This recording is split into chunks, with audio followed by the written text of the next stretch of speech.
दोस्तों, आज हम पढ़ने के लिए तैयार हुए जिसमें 100 प्रश्न पढ़ेंगे।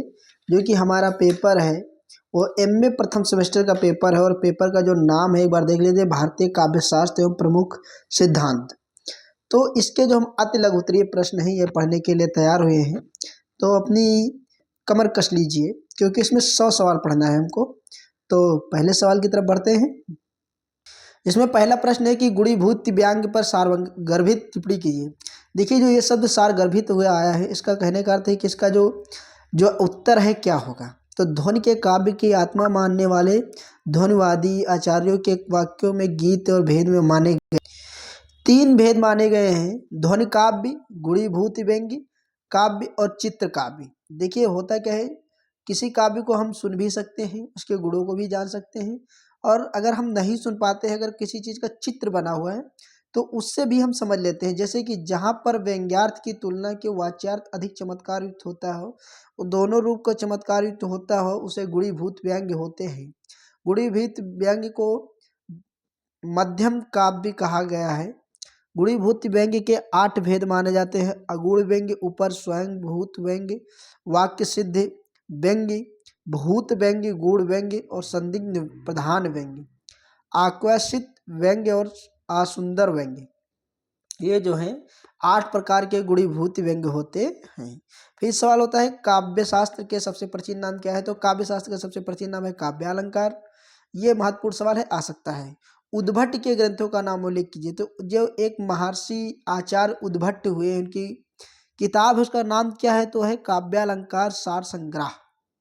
फिर जो हमारा प्रश्न नंबर 4 है कि वामन के काव्य शास्त्र ग्रंथों का नाम लिखिए।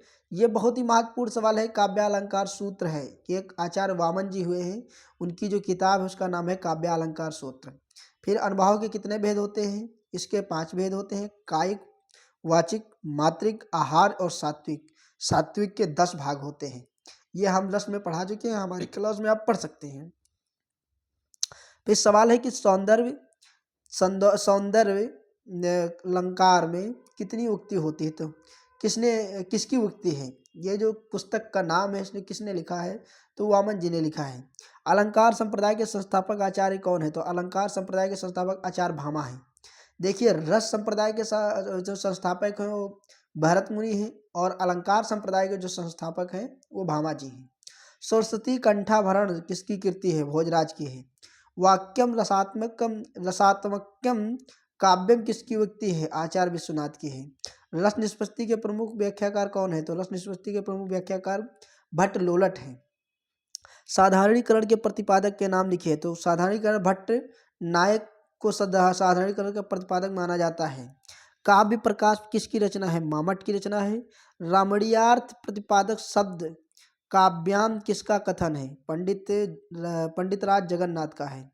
शब्दार्थों में सहितो काव्याम किसकी उक्ति है। आचार्य भामा की। काव्यम यशस्य कृत्य व्यवहार विदे शिवेतर छत्ते, यह किसका आचार्य की पंक्तियां है। ऐसा इसलिए पूछने का तात्पर्य है कि ये जो पंक्ति है किसने लिखा है। तो आचार्य मामट ने लिखा है। विशिष्ट पद रचना रीत कथन किस आचार्य का है। तो वामन का है। सदृढ़ सादृश्य लक्षणावक्र किसका कथन है। आचार्य वामन का है। भरत मुनि कितने गुणों की चर्चा की है। 10 गुणों की। देखिए, जो भरत मुनि है ये रस जो हमारा संप्रदाय हुआ है उसके ये संपादक रहे हैं, और इन्होंने 10 गुणों की चर्चा किया है। फिर रस मीमांसा के लेखक कौन है। आचार्य शुक्ल जी हैं। क्षेमेंद्र ने औचित्य के कितने भेद बताए। 27 ने। वक्रोक्ति जीवितम के रचनाकार कौन है। कुंतक। कुंतक औकृतिक जीवितम के रचनाकार हैं। ये एक ग्रंथ है जिसके रचनाकार जो है आचार्य कुंतक जी हैं। मुख्य अगर देखा जाए तो 5-6 कवि जो हैं इनको मुख्य माना जाता है, जैसे आचार्य कुंतक है, आचार्य भामा है, आचार्य मम्मट है, और आचार्य ये भरत नाट्य के शास्त्री जो हैं भरत मुनि हैं। तो ये मुख्य में आते हैं। क्षेमेंद्र हैं, नागेंद्र हैं। फिर हमारा सवाल है, वक्रोक्ति संप्रदाय के प्रवर्तक किसे माना जाता है। तो आचार्य कुंतक को वक्रोक्ति संप्रदाय के रूप में स्वीकार किया गया है। वक्रोक्ति संबंध में आचार्य कुंतक को क्या कहा जाता है। आचार्य कुंतक को वक्रोक्ति वैदग्ध्य भंगी भड़ित अर्थात कथन की विचित माना जाता है। हिंदी वक्रोक्ति जीवितम के लेखक कौन है। डॉक्टर नागेंद्र हिंदी वक्रोक्ति के जीवितम के रचनाकार हैं। यह एक ग्रंथ का नाम है। ओक्रोकित के कितने भेद होते हैं? आचार्य कुंतक के अनुसार ओक्रोकित के 6 भेद स्वीकार किए गए हैं।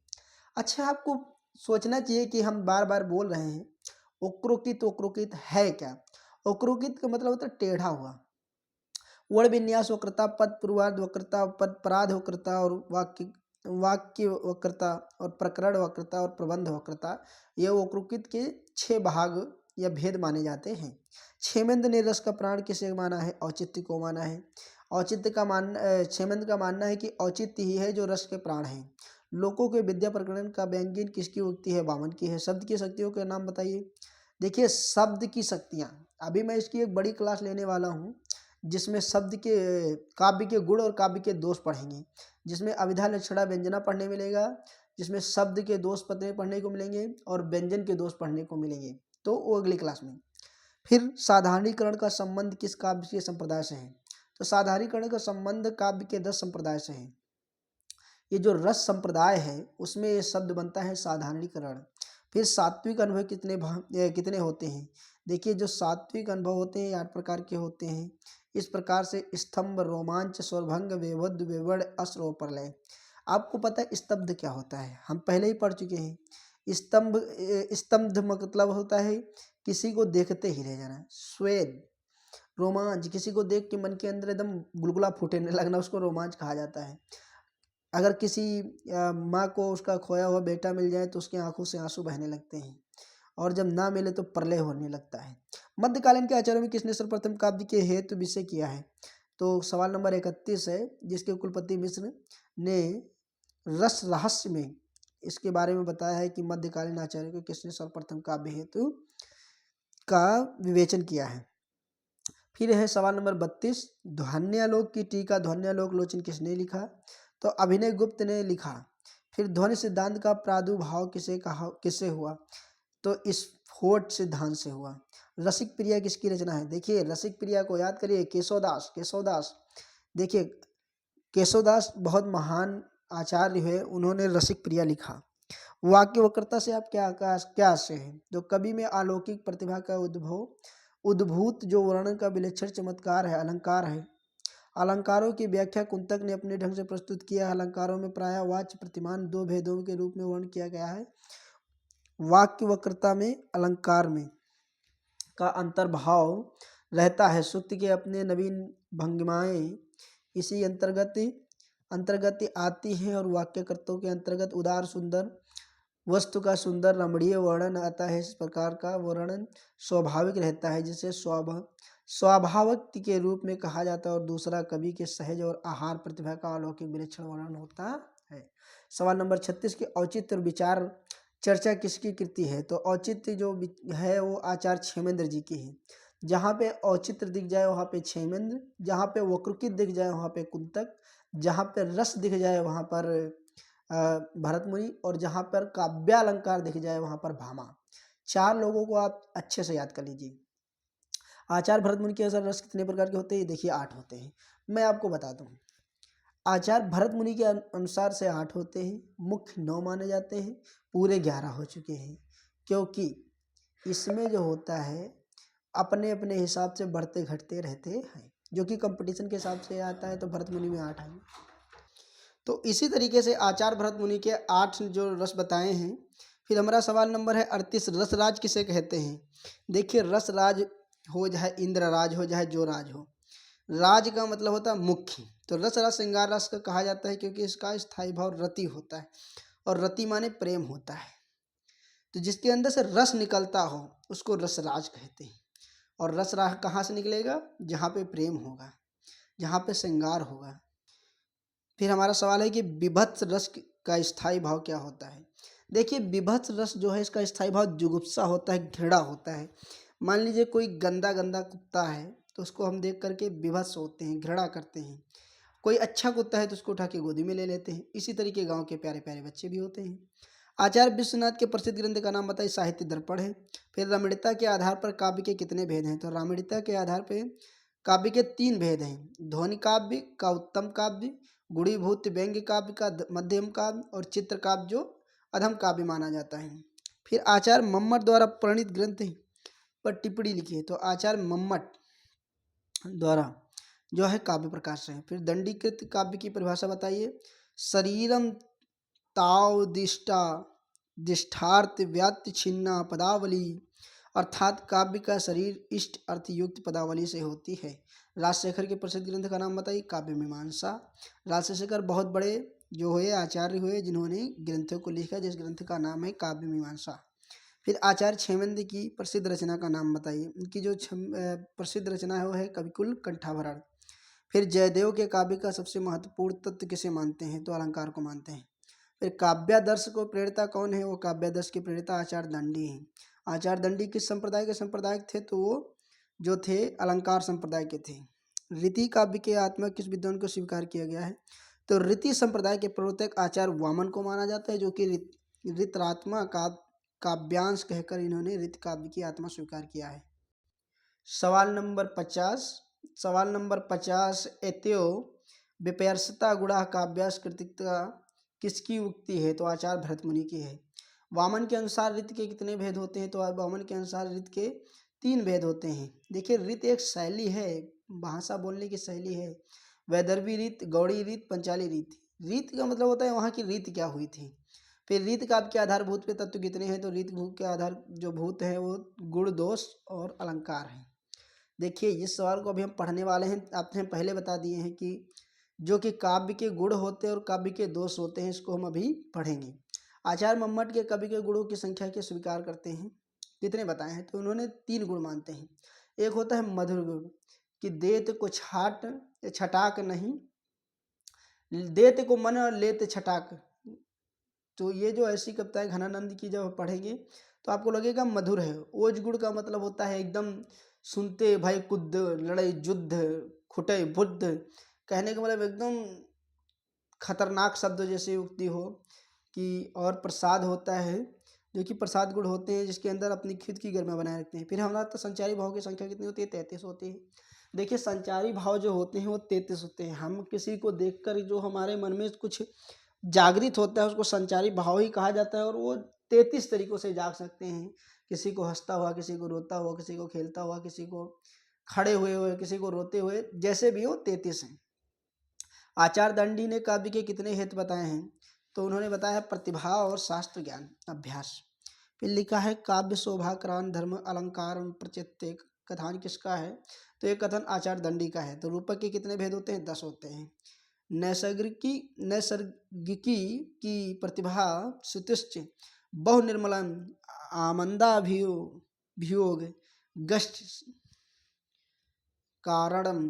काव्य संपदा किसकी पंक्ति है, आचार्य दंडी की है। भट्टतोत के शब्दों की प्रतिभा की परिभाषा दीजिए। देखिए एक कवि हुए भट्टतोत नाम है, जो प्रज्ञा नौन में सलीनी प्रतिभामता अर्थात स्वतः नए नए अर्थों का उद्घाटन करने वाली प्रज्ञा ही प्रतिभा है। कविता अपने मूल के जीवन की आलोचना में उक्ति किसकी है, मैथ्यू अनवर्ड है। राजशेखर द्वारा कितने प्रकार के कवियों को उल्लेख किया गया है, सारस्वत, आभासिक और औपदेशिक कवियों में राजशेखर 10 अवस्थाएं मानी, और इन अवस्थाओं के अनुसार अधोलेखित 10 तरह के हैं, जो कि काव्य विद्या स्नातक, हृदय कवि, अन्य पदेशियो कवि, सेविता, घटमान, महाकवि, कविराज, आवेशिक, अवेच्छेदी, संक्रमयता। जो राजशेखर ने अपने पुस्तक में लिखा वो कवियों का उल्लेख इस तरीके से करते हैं कि बहुत बड़े महाकवि, बहुत बड़े आवेशिक, बहुत बड़े सेविता, बहुत बड़े हृदय कवि। कहा नहीं जाता कि हृदय कवि सम्राट श्री आचार्य रामचंद्र शुक्ल जी, जो इनकी कविता सुनने के बाद हृदय में समा जाए।